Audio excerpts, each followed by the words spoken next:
5 compétences rentables grâce au digital. Je peux citer rapidement comme ça le graphisme. C'est vrai qu'on dit que l'intelligence artificielle a remplacé, mais pour moi, ça ne tient pas. Le montage vidéo, le community management, l'expertise en intelligence artificielle et la création de contenu en niche. Donc, le tourisme, la cuisine, je sais pas trop, découverte, etc. Moi, je suis community manager. Je suis community manager, ça fait bientôt 5 ans, depuis septembre 2021. Et là, je suis en train de créer du contenu. Oui, à mon avis, c'est rentable. À mon avis, c'est rentable. Je le fais depuis septembre 2021, je crois que je l'ai dit. Et puis, si ce n'était pas rentable, j'aurais arrêté. Donc, je pense que c'est rentable pour les personnes vivant en Afrique. Le salaire de base d'un community manager en Afrique, je ne saurais vous donner un chiffre exact parce que il faut savoir que les community managers en Afrique, comparés à ceux vivant en Occident, c'est pas la même chose. Déjà en Occident, le SMIC va être respecté, ce qui n'est pas forcément le cas en Afrique. Donc, en Afrique, ton salaire va forcément varier en fonction des projets, en fonction des propositions qu'on te fait, des entrepreneurs ou des entreprises avec lesquelles tu travailles. Et moi, je pense aussi que en toute chose, il y a ce qu'on appelle la loi du processus. Il faut se donner le temps de grandir, le temps de progresser.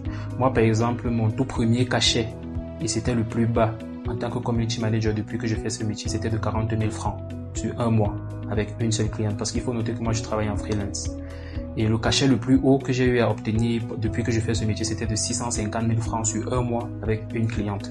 Donc, dans tout ça, tu peux pas vraiment te dire que le salaire de base, c'est tel montant. Sinon, ça va mettre dans la tête des gens que non. Même quand je débute, voilà, au moins à combien on va me payer. Pourtant, ce n'est pas toujours le cas. Parfois, tu vas accepter petit pour te permettre de grandir et gagner en expérience. Qu'est-ce qu'il faut pour devenir community manager? Ce qu'il faut pour devenir community manager, pour moi, il te faut un téléphone et l'accès à Internet. Mais avec la pratique, il te faudra un ordinateur. Mais surtout et par-dessus tout, il faut te former. Parce que c'est un domaine qui est beaucoup banalisé. Pourtant, ça demande un certain niveau de compétence. Il faut un niveau de compétence pour être un community manager compétent et compétitif. Donc, surtout, il faut te former.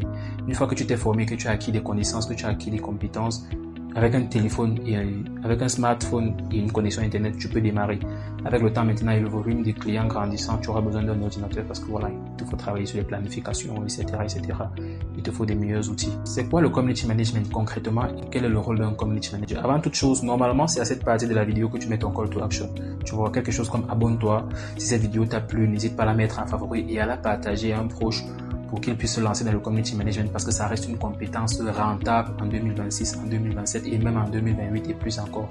Tu vois, donc tu mets quelque chose comme ça. Donc, abonne-toi si cette vidéo t'a plu. Et pour revenir à la question de c'est quoi le community management et quel est vraiment le rôle d'un community manager, on en parlera dans une autre vidéo. Abonne-toi.